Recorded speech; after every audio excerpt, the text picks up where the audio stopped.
സംസ്ഥാന സർക്കാർ വനിതാ ശിശു വികസന വകുപ്പ് കാഞ്ഞങ്ങാട് നഗരസഭ കാസർഗോഡ് വികസന പാക്കേജിൽ 11ാം വാർഡ് ബല്ലത്ത് ആധുനിക സൗകര്യങ്ങളോടുകൂടി നിർമ്മിച്ച സ്മാർട്ട് അംഗൻവാടി കെട്ടിടോദ്ഘാടനം നടന്നു. ഇ ചന്ദ്രശേഖരൻ MLA ഉദ്ഘാടനം നിർവഹിച്ചു. സംസ്ഥാന സർക്കാർ വനിതാ ശിശു വികസന വകുപ്പ് കാഞ്ഞങ്ങാട് നഗരസഭ കാസർഗോഡ് വികസന പാക്കേജിൽ 11ാം വാർഡ് ബല്ലത്ത് ആധുനിക സൗകര്യങ്ങളോടുകൂടി നിർമ്മിച്ച സ്മാർട്ട് അംഗൻവാടി കെട്ടിടത്തിന്റെ ഉദ്ഘാടനം നടന്നു. ഇ ചന്ദ്രശേഖരൻ MLA ഉദ്ഘാടനം നിർവഹിച്ചു.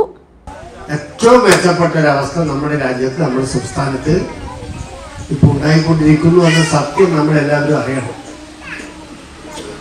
ഈ ഇരിക്കുന്ന പലരും പഠിക്കുന്ന കാലത്ത് ഇല്ലാത്ത സൗകര്യങ്ങളെല്ലാം ഇപ്പോൾ. അപ്പൊ നമ്മുടെ വളരെ ചെറിയ കുട്ടികൾ പ്രീ പ്രൈമറി അല്ലെങ്കിൽ അംഗൻവാടി, ഒരു പ്രൈമറി സ്കൂളിലേക്ക് പോകുന്നതിന് 1ാം ക്ലാസ്സിൽ ചേരുന്നതിന് മുമ്പുള്ള പ്രാഥമികമായ കാര്യങ്ങൾ മനസ്സിലാക്കുന്നതിനാണ് പ്രീ പ്രൈമറി എന്നൊക്കെ പറയുന്നത്.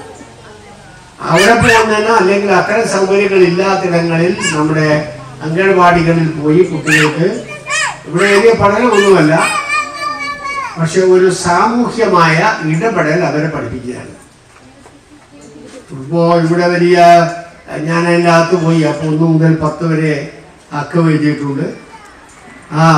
ഈ ഒക്കെ എഴുതി വെച്ചിട്ടുണ്ട്. അക്ഷരങ്ങൾ, ആദ്യാക്ഷരങ്ങൾ, ആദ്യ അക്കങ്ങൾ, അതൊക്കെ കളിയും ചിരിയും ഇതൊക്കെ നടത്തുന്നതിനിടയിൽ ചിലപ്പോൾ അടിയും തല്ലും ഒരു വീഴലും എഴുതേക്കലും കരച്ചിലും ഒക്കെ നടത്തുന്നതിനിടയിൽ അതും ചിലപ്പോൾ അവർക്ക് മനസ്സിലാവും. വൈസ് ചെയർമാൻ ബിൽടെക് അബ്ദുള്ള അധ്യക്ഷത വഹിച്ചു. സ്ഥിരം സമിതി അധ്യക്ഷന്മാരായ K Latha, P Ahammed Ali, KV Saraswathi, K Aneeshan, K Prabhavathi, കൗൺസിലർമാരായ K Indira, Pallikke Radhakrishnan, Raveendran Puthukkai, TK Ravi, Fousiya Shareef, P Mohanan, Kanhangad ICDS officer KJ Sayana, supervisor P Shaina, സംഘാടക സമിതി ചെയർമാൻ A വിനയൻ എന്നിവർ സംസാരിച്ചു. വാർഡ് കൗൺസിലർ KV സുശീല സ്വാഗതവും അംഗൻവാടി വർക്കർ M ഉഷ നന്ദിയും പറഞ്ഞു. ജില്ലാ നിർമ്മിതി കേന്ദ്രമാണ് കെട്ടിടം നിർമ്മിച്ചത്. രക്ഷിതാക്കൾ, പൊതുപ്രവർത്തകർ, നാട്ടുകാർ തുടങ്ങി നിരവധി ആളുകൾ ഉദ്ഘാടന ചടങ്ങിൽ പങ്കെടുത്തു.